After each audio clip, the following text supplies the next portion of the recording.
Welcome to soldiers guide channel. இந்த video வந்து பார்த்தீங்க அப்படின்னா இந்தியன் ஆர்மி 2024க்கான எக்ஸாமுக்கான ஷார்ட் லிஸ்டட் கேண்டிடேட் வந்து பிடிஎஃப் விட்டுருந்தாங்க. எல்லா ஏர்வோக்கும் ஏர்வோ சென்னை, கோயம்புத்தூர், திருச்சி, அது மட்டும் இல்லாமல் இந்தியா ஃபுல்லாக எல்லா ஏர்வோக்கும் அதுக்கான ரிசல்ட் வந்திருந்தது. ஓகேங்களா?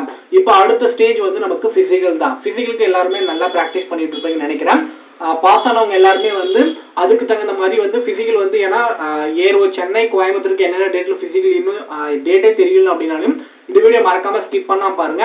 அண்ட் இந்த வீடியோவில் வந்து நம்ம ஃபிசிக்கல் போகும்போது என்னென்ன டாக்குமெண்ட் வந்து நம்ம எடுத்துட்டு போகணும், கண்டிப்பா இந்த டாக்குமெண்ட் எல்லாமே எடுத்துட்டு போனா மட்டும்தான் நம்ம வந்து உள்ளவே அலோட் பண்ணுவாங்க. ஓகேங்களா? ஸோ உள்ள போய் நீங்க செலக்ட் ஆனாலுமே இந்த டாக்குமெண்ட் வேணும்.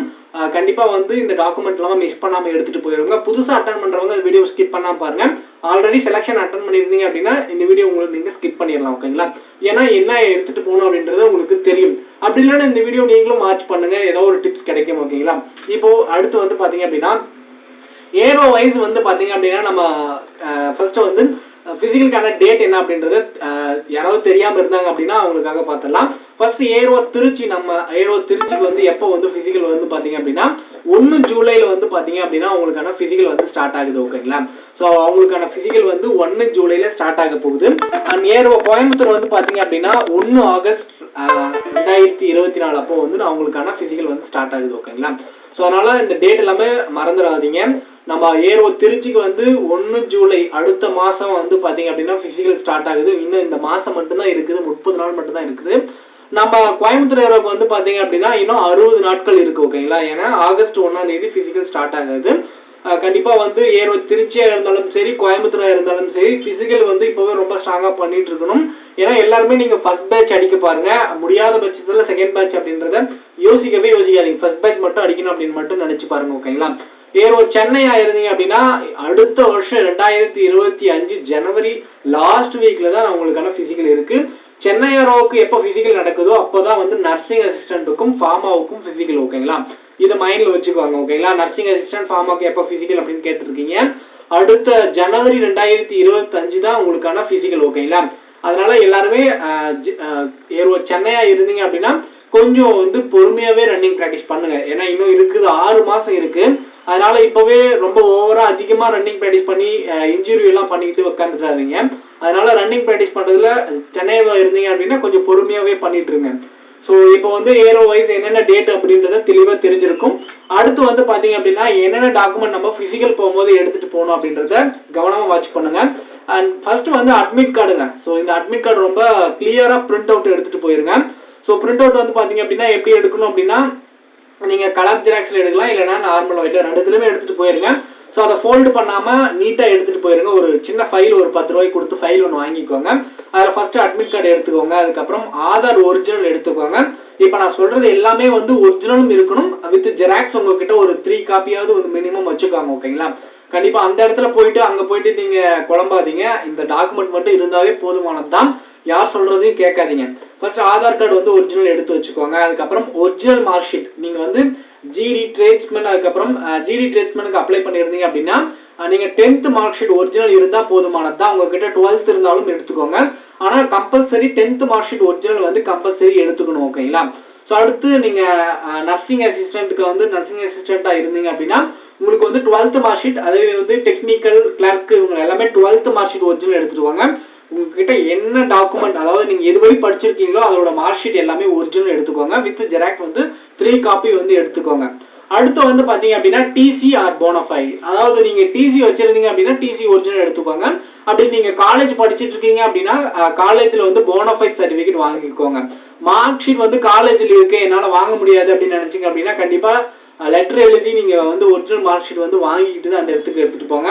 ஏன்னா மார்க் ஷீட் இல்லைன்னா அந்த இடத்துல வந்து உங்களை ரிஜெக்ட் பண்றதுக்கு அதிகப்படியான சான்சஸ் இருக்கு. ஏன்னா மார்க் ஷீட்ல தான் உங்களுடைய மார்க் செக் பண்ணுவாங்க. கண்டிப்பா மார்க் ஷீட் வந்து கம்பல்சரி எடுத்துட்டு போகணும். ஸோ டிசி ஆர் போனஃபைட் எடுத்துட்டு போயிருங்க.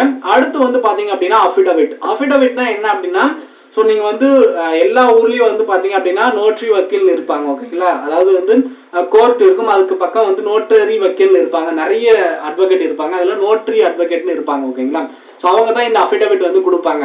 ஸோ அவங்க கிட்ட போயிட்டு இந்த மாதிரி ஆர்மி செலக்ஷன் அட்டன் பண்றேன் அப்படின்னு சொன்னீங்க அப்படின்னா ஸோ இந்த அஃபிடவிட்டுக்கான ஃபார்மெட் வந்து பாத்தீங்க அப்படின்னா எங்க இருக்கும் அப்படின்னா ஸோ நீங்க அஃபிஷியல் இந்தியன் ஆர்மி உங்களுடைய அட்மிட் கார்டு உங்களுடைய ப்ரொஃபைல் லாகின் பண்ணி பார்ப்பீங்க இல்லையா? ஸோ அந்த இடத்துல வந்து சைடில் வந்து பார்த்தீங்க அப்படின்னா அப்ளிகேஷன் ஹிஸ்ட்ரி, இதுக்கப்புறம் அவங்களுடைய ப்ரொஃபைல் எல்லாமே செக் பண்ணுவீங்களா, அந்த சைடில் பார்த்தீங்க அப்படின்னா அஃபிடவிட்னு இருக்கும். அதில் நீங்கள் போய் டவுன்லோட் பண்ணிக்கலாம். அப்படி இல்லைன்னா க்ரோமில் டவுன்லோட் பண்ணிக்கலாம். அப்படி இல்லை நான் டெலிகிராம் சேனல்லையும் கொடுக்குறேன் அஃபிடவிட்கான ஃபார்மேட். ஓகேங்களா. ஸோ நீங்கள் வந்து நர்சிங் அசிஸ்டன்ட், ஜிடி இது மாதிரி வந்து அக்னிவீர், இந்த அக்னிவீர் கேட்டகரி வர்றது வந்து பார்த்தீங்க அப்படின்னா நம்ம GD, tradesman, clerk, nursing assistant வந்து சோல்ஜர் கேட்டகரியில் வரும். அதனால நீங்கள் இந்த அஃபிடவிட்ல மட்டும் குழம்பாமல் எடுத்துகிட்டு போயிருங்க. ஓகேங்களா.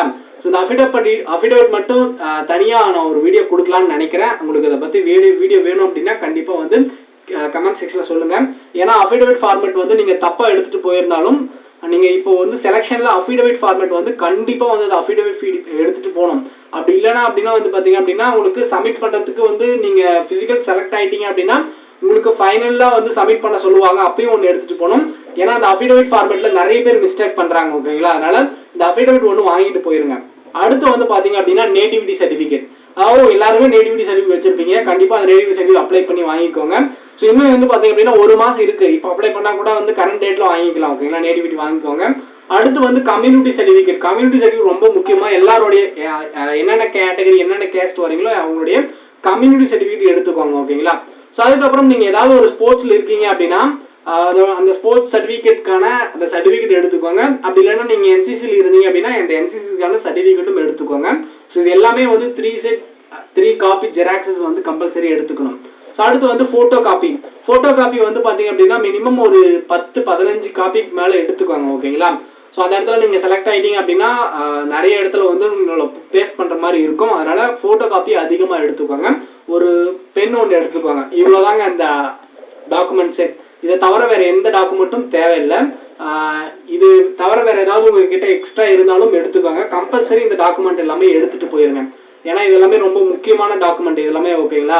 ஸோ அதனால் வந்து அட்மிட் கார்டெலாம் அந்த இடத்துல போயிட்டு நீங்கள் வந்து பிரிண்ட் அவுட் எடுக்கிறது எல்லாமே முன்னாடியே எடுத்து வச்சுட்டு இங்கேருந்து எடுத்துகிட்டு போயிருங்க. அடுத்து வந்து பார்த்தீங்க அப்படின்னா ஒன்று சொல்ல மறந்துட்டேன். ஸோ நம்ம திருச்சி அண்ட் கோயம்புத்தூருக்கு என்னென்ன இடத்துல நடக்கும் அப்படின்றத அந்த செலெக்ஷன் டேட்டுக்கு முன்னாடி தான் வந்து சொல்லுவாங்க. ஓகேங்களா. திருச்சிக்கு வந்து பார்த்தீங்க அப்படின்னா நம்ம திருவண்ணாமலையில் நடக்கிறது அப்படின்னு சொல்லிட்டாங்க. ஆனால் நம்ம கோயம்புத்தூருக்கு வந்து பார்த்தீங்க அப்படின்னா ஈரோடு, அதுக்கப்புறம் தேனி, இந்த மாதிரி ஒரு 3 டிஸ்ட்ரிக்ட் கொடுத்துருக்காங்க. ஸோ அது செலெக்ஷன் நடக்கிறதுக்கு ஒரு 1 வீக்குக்கு முன்னாடி தான் வந்து டேட் உங்களுடைய அட்மிட் கார்டு வரும்போது தான் உங்களுக்கு தெரியும். ஸோ நான் அதுக்கப்புறம் அந்த டேட் விட்டதுக்கப்புறம் நான் உங்களுக்கான வீடியோ நான் தனியாக கொடுக்குறேன். ஓகேங்களா. அதை மட்டும் நினச்சிக்கோங்க. அடுத்து வந்து பார்த்தீங்க அப்படின்னா ஸோ செலக்ட் ஆன எல்லாருக்குமே வந்து என்னோட வாழ்த்துக்கள். கண்டிப்பாக வந்து அடுத்து வந்து பார்த்தீங்க அப்படின்னா நீங்கள் ஃபிசிக்கலில் வந்து நல்லா ப்ராக்டிஸ் பண்ணி நல்லா வந்து ஃபஸ்ட் பேட்ச் அடிக்க பாருங்கள். ஸோ செலக்ட் ஆகாத எல்லாருக்குமே வந்து பார்த்தீங்க அப்படின்னா அடுத்து என்ன பண்ணலாம் அப்படின்றத பார்க்கலாம். ஸோ அப்கமிங் ஜாப்ஸில் என்னென்ன இருக்குது அப்படின்னா அடுத்து வந்து SSCGD 2025க்கான நோட்டிஃபிகேஷன் வந்து August 27 வந்து வரப்போகுது. ஓகேங்களா. அஃபிஷியல் கேலண்டர் எல்லாருமே பார்த்துருப்பீங்க. அடுத்த SSCGD வந்து கம்பல்சரி இன்னும் 2 மந்த்தில் வரப்போகுது. அதுக்கு ப்ரிப்பேர் ஆகுது. அப்படி இல்லைன்னா ரயில்வே எக்ஸாம்ஸ், அதாவது ரயில்வேல வந்து பார்த்தீங்க அப்படின்னா இப்போ டெக்னீஷியன் வந்துச்சு, அதுக்கப்புறம் RPF வந்துச்சு, அதுக்கப்புறம் NTPC குரூப் D வரப்போகுது. அதுக்கு எல்லாமே ப்ரிப்பேர் பண்ணுங்க. ஸோ அடுத்தடுத்து இப்போ CAPFக்கான சப் இன்ஸ்பெக்டர் அண்ட் SIக்கான ஹெட் கான்ஸ்டபிளுக்கான நோட்டிஃபிகேஷன் வந்துச்சு. அதுக்கப்புறம் அடுத்தடுத்து நோட்டிஃபிகேஷன் வந்து வரப்போகுது தான். அதுக்காக நீங்கள் ப்ரிப்பேர் பண்ணுங்க. ஸோ இதில் உங்களுக்கு வந்து பார்த்தீங்க அப்படின்னா ஏஜ் இருந்துச்சு அப்படின்னா அடுத்த செலெக்ஷன் வரையும் வெயிட் பண்ணி நீங்கள் செலக்ட் ஆகிறதுக்குள்ளே நீங்கள் அடுத்து வந்து ஏதாவது ஒரு ஜாப் இருந்தால் ஸோ அதுக்கு வந்து பார்த்தீங்க அப்படின்னா நீங்கள் உங்களுடைய எஃபர்ட் கொடுக்கலாம். கம்பல்சரி வந்து இந்த டாக்குமெண்ட் எல்லாமே இப்போ வந்து ஃபிசிக்கல் அட்டன் பண்ணுறவங்க எல்லாருமே எடுத்துகிட்டு போயிருங்க. ஸோ ஏன்னா இந்த டாக்குமெண்ட்லாம் இருந்தால் மட்டும்தான் நம்ம வந்து ஃபிசிக்கலில் வந்து நம்ம செலக்ட் ஆகுவோம். அதனால் வந்து இந்த டாக்குமெண்ட் ரொம்ப கம்பல்சரி. அண்ட் இந்த வீடியோ ரொம்ப யூஸ்ஃபுல்லாக இருந்துச்சு அப்படின்னா மறக்காமல் கமெண்ட் செக்ஷனில் சொல்லுங்கள். என்னோட ஃப்ரெண்ட் யாராவது இந்தியன் ஆர்மி செலெக்ஷன் அட்டன் பண்ண போகிறாங்க அப்படின்னா